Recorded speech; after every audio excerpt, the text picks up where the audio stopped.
Hello students, IIT की तैयारी करने वाले बच्चों के लिए मास्टर रोटेशन कॉन्सेप्ट की सीरीज में इरोडो का प्रॉब्लम हम ले रहे हैं 1.192। सबसे इंटरेस्टिंग प्रॉब्लम्स में से एक है ये। बच्चों को बिल्कुल विजुलाइज नहीं हो पाता इसमें हो क्या रहा है। सॉल्व करना तो खैर बहुत बात की बात होती है, पहले आपको विजुलाइज करना चाहिए कि भी सिचुएशन में हम को दिया हुआ क्या है और पूछा क्या है।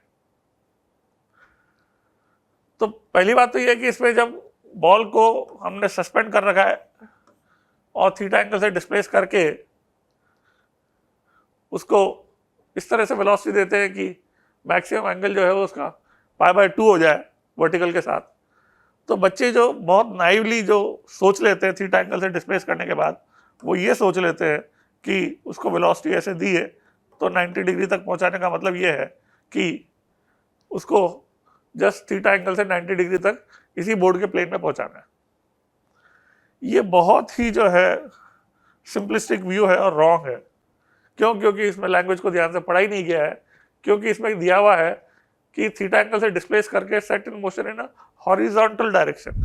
ये जो है हॉरिजॉन्टल डायरेक्शन नहीं है। हॉरिजॉन्टल डायरेक्शन का मतलब होता है कि वेलोसिटी हॉरिजॉन्टल है। ये तो एंगल हॉरिजॉन्टल से थीटा एंगल पे वेलोसिटी है। तो यदि ये वेलोसिटी ऐसे देंगे या ऐसे देंगे तो जो है क्या होगा, at right angles to the vertical plane in which the thread is located. तो थ्रेड जो है जिस प्लेन में लोकेटेड है बोर्ड के, उसके राइट एंगल्स वेलोसिटी दी हॉरिजॉन्टल डायरेक्शन में। तो सबसे मुश्किल चीज जो है विजुलाइज करना वो यही है कि इसको वेलोसिटी किस डायरेक्शन में दी गई है। तो आप उसको दोबारा ध्यान से सुनो। हम जो लैंग्वेज है उसको पढ़ते हैं। The ball is drawn aside so that the thread deviates through an angle theta from the vertical like this in the board plane and set in motion in a horizontal direction at right angles to the vertical plane in which the thread is located। तो इस vertical plane में जिसमें thread located है उससे right angle horizontal, तो horizontal जो होता है वो सब डायरेक्शन में हो सकता है। ऐसे भी हो सकता है, ऐसे भी हो सकता है, ऐसे भी हो सकता है, ऐसे भी हो सकता था, बट हॉरिजॉन्टल ऐसे नहीं दिया है। हॉरिजॉन्टल इस प्लेन के परपेंडिकुलर दिया। तो परपेंडिकुलर अंदर की तरफ या बाहर की तरफ कैसे भी सोच सकते हो। तो वो जो हॉरिजॉन्टल वेलोसिटी अंदर की तरफ दी है वो यदि एक पर्टिकुलर वैल्यू की होती तो ये कोनिकल पेंडुलम बन जाता। तो बच्चों ने कोनिकल पेंडुलम भी पढ़ा है, मगर कोनिकल पेंडुलम में तो ये एंगल थीटा कांस्टेंट होता है। तो जो बच्चे ये सोचते हैं कि हॉरिजॉन्टल वेलोसिटी अंदर की तरफ दी है, वो भी इस बात को नहीं रियलाइज कर पाते कि ये कोनिकल पेंडुलम का मोशन नहीं है। क्यों? क्योंकि हमें से वो वेलोसिटी पूछी है जिससे बजाय कोनिकल पेंडुलम में कांस्टेंट होने के, जिसमें कि थीटा कांस्टेंट होगा, कैसे जा रहा है, it could deviate through a maximum angle of π/2 in the process of motion. तो जो कोनिकल पेंडुलम के लिए जो वेलोसिटी होती है उससे ज्यादा वेलोसिटी हमें देनी पड़ेगी ताकि ये थ्रेड का एंगल जो वर्टिकल के साथ है वो जो है वो बढ़ जाए। तो वो इस तरह से जो है थीटा कोनिकल पेंडुलम में मूव करने के बजाय वेलोसिटी ज्यादा देंगे तो वो एंगल वर्टिकल के साथ बढ़ जाएगा और सब्सिक्वेंट मोशन में जो है वो एंगल वर्टिकल के साथ उसका 90 तक हो जाए और फिर वो जो है वापस नीचे आ जाएगा।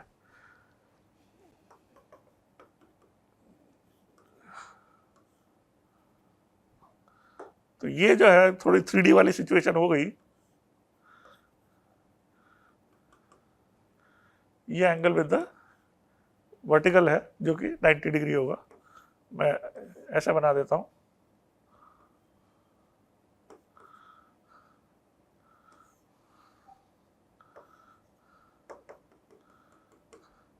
तो ये एक सिचुएशन है थोड़ी 3D के अंदर सोचनी पड़ेगी। ये एंगल वर्टिकल के साथ 90 डिग्री है, हॉरिजॉन्टल पोजीशन है, बोर्ड के प्लेन के अंदर है वो, और यहां पर वेलोसिटी हॉरिजॉन्टल है ये जो हमें निकालनी है। तो ये एक वेलोसिटी v डैश होगी जो अपने को अननोन माननी पड़ेगी। थ्रेड की लेंथ l है और v डैश को हमें मैक्सिमम एंगल π/2 पे 0 नहीं लेना है। क्यों? क्योंकि यदि 0 ले लिया तो एंगुलर मोमेंटम जो कि इसका हम कंजर्व करेंगे वर्टिकल कंपोनेंट के रूप में, वो इसका वर्टिकल डायरेक्शन में कोई टॉर्क नहीं है। इसके ऊपर एक्टिंग फोर्सेस अपन देखें तो केवल एक टेंशन और एक mg है। टेंशन इसी पॉइंट से पास कर रहा है और mg का टॉर्क जो होगा वो हॉरिजॉन्टल होगा। तो इस पॉइंट O के अबाउट किसी भी फोर्स का टॉर्क का वर्टिकल कंपोनेंट नहीं आएगा। तो जिस डायरेक्शन में टॉर्क का कंपोनेंट नहीं होता उस डायरेक्शन में एंगुलर मोमेंटम का कंपोनेंट कांस्टेंट रहता है। ये एक बड़ा इंपॉर्टेंट इसमें लेसन है कि आप देखो इस पार्टिकल पे एक्ट होने वाले फोर्सेस, तो एक तो स्ट्रिंग का टेंशन फोर्स है और एक mg है। टेंशन का फोर्स का टॉर्क 0 इस पॉइंट ऑफ सस्पेंशन के अबाउट और mg का टॉर्क ऑलवेज हॉरिजॉन्टल आएगा। तो उस टॉर्क के हॉरिजॉन्टल डायरेक्शन में होने की वजह से mg के टॉर्क का कोई कंपोनेंट वर्टिकल डायरेक्शन में नहीं होगा। तो हम ये कह सकते हैं कि जिस डायरेक्शन में टॉर्क का कोई कंपोनेंट नहीं है उस डायरेक्शन में एंगुलर मोमेंटम कंजर्व रहेगा। तो यहाँ पे हम जो वर्टिकल डायरेक्शन है उस डायरेक्शन में Lz को कांस्टेंट मान सकते हैं। अब ये सोचने वाली बात है कि एंगुलर मोमेंटम जो है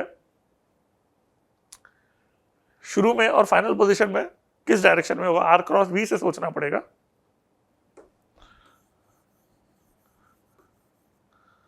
शुरू में जब r वेक्टर ये है और v वेक्टर अंदर की तरफ है तो r क्रॉस v जो है एंगुलर मोमेंटम थ्रेड के परपेंडिकुलर आएगा बोर्ड के प्लेन में, ये r और v अंदर की तरफ, और z कंपोनेंट जो है हम L sin थीटा से लिखेंगे। इनिशियल एंगुलर मोमेंटम का z component Liz will be L sin theta और उसमें जो L आएगा वो आएगा m v नॉट जो हमें निकालना है इंटू L। थ्रेड की लेंथ हमें स्मॉल l दे रखी है तो m v नॉट L जो है एंगुलर मोमेंटम हो जाएगा और साइन थीटा उसका वर्टिकल कंपोनेंट हो जाएगा। उसके बाद हम सोचे कि जब हाईएस्ट पॉइंट पे होगा तो r वेक्टर के परपेंडिकुलर v वेक्टर है और r cross v itself z direction में होगा तो L फाइनल जो z होगा वो हो जाएगा m v dash into L। जब दोनों को इक्वल करेंगे हम तो क्या आ जाएगा, v dash equal to m और L कैंसिल हो जाएंगे, v नॉट साइन थीटा बन जाएगा। तो एक तो ये हमारे पास आ गया रिलेशन। दूसरा रिलेशन हम इसमें लिख सकते हैं v नॉट निकालने के लिए एनर्जी कंजर्वेशन का, कि जो वेलोसिटी होगी half m v dash square वो किसके बराबर होगी, half m v not square minus जो ग्रेविटेशनल पोटेंशियल एनर्जी बड़ी है mgh, h हो जाएगा L cos थीटा। तो यहां से v डैश स्क्वायर जो है की वैल्यू हम v नॉट साइन थीटा डाल दें यदि, m कैंसिल हो जाएगा, 2 इधर चले जाएगा, v dash square is equal to v not square minus 2gl cos theta. यहाँ पे वैल्यू डाल दें v not square sine square theta is equal to v not square minus 2gl cos theta. तो साइड्स को change करके 2gl cos theta बन जाएगा v not square into cos square theta. तो एक cos थीटा कैंसिल हो जाएगा और v नॉट की वैल्यू आ जाएगी हमें under root 2gl upon cos theta, जो कि हमारा आंसर हो जाएगा। तो आप देख सकते हो इस इक्वेशन के अलावा हमने क्या अप्लाई करा है, एनर्जी का कंजर्वेशन, जिसमें ये बोला है कि इनिशियल काइनेटिक एनर्जी हाइट जो ऊपर गया है L cos थीटा उससे minus kinetic work done by gravity is equal to final kinetic energy, उससे हमने v डैश स्क्वायर की वैल्यू में v डैश की वैल्यू डाल के v नॉट की वैल्यू निकाली root 2gl upon cos theta, जो कि आंसर है। तो आप देख सकते हो कितना इंटरेस्टिंग प्रॉब्लम था। पहले तो ये विजुअलाइज करना ही मुश्किल था, एक इसका इक्विवेलेंट प्रॉब्लम जो है एक बाउल में बना दिया जाता है और उसमें भी ये प्रॉब्लम दे दिया जाता है कि मैक्सिमम हॉरिजॉन्टल वेलोसिटी क्या दी जा सकती है so that it doesn't come out of the bowl. वो विजुअलाइज करना भी आसान है और सेम वे में सॉल्व किया जाएगा, वो भी टेंशन की जगह नॉर्मल आ जाएगा।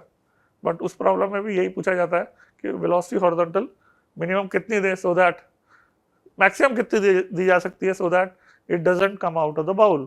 तो बाउल के रिम पे आते आते उसकी वेलोसिटी क्या हो जानी चाहिए, हॉरिजॉन्टल हो जानी चाहिए। यदि कोई z कंपोनेंट रहेगा तो बाउल के बाहर आ जाएगा। तो ये भी इसी का वेरिएशन है, काफ़ी इंटरेस्टिंग वेरिएशन, जो कि सेम प्रिंसिपल्स को लगा के सॉल्व किया जा सकता है। Thank you.